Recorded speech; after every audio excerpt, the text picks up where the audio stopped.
नेपाल की शांति को किसकी नजर लग गई? भारत की सीमा से सटे सुनसरी में हुई एक मामूली बात ने कैसे पूरे इलाके को सांप्रदायिक आग में झोंक दिया। सड़कों पर जलती गाड़ियां, पुलिस की फायरिंग, 3 लोगों की मौत और कई जिलों में कर्फ्यू।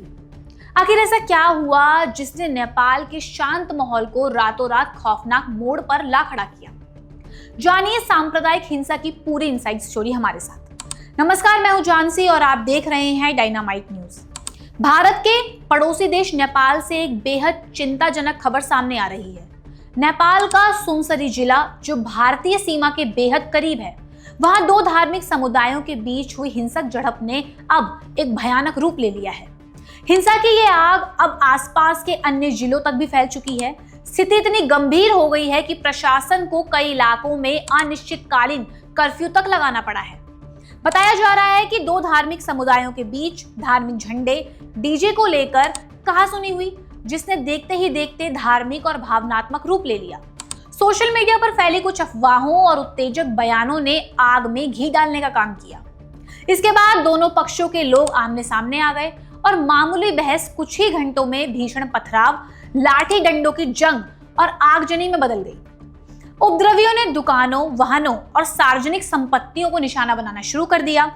सुनसरी जिले से भड़की ये सांप्रदायिक हिंसा धीरे धीरे मध्य प्रदेश के आसपास के अन्य जिलों में भी पैर पसारने लगी।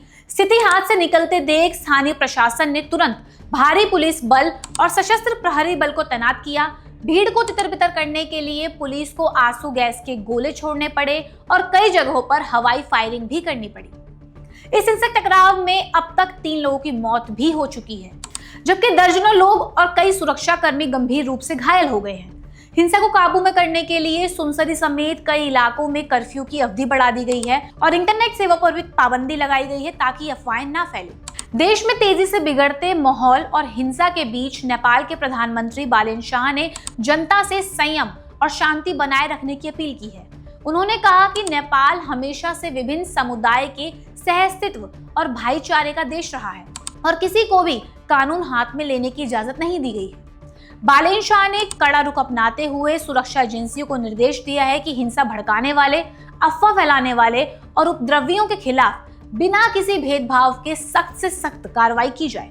उन्होंने नागरिकों से सोशल मीडिया पर चल रही फर्जी खबरों से बचने और शांति स्थापित करने में सरकार का सहयोग करने के लिए भी कहा है।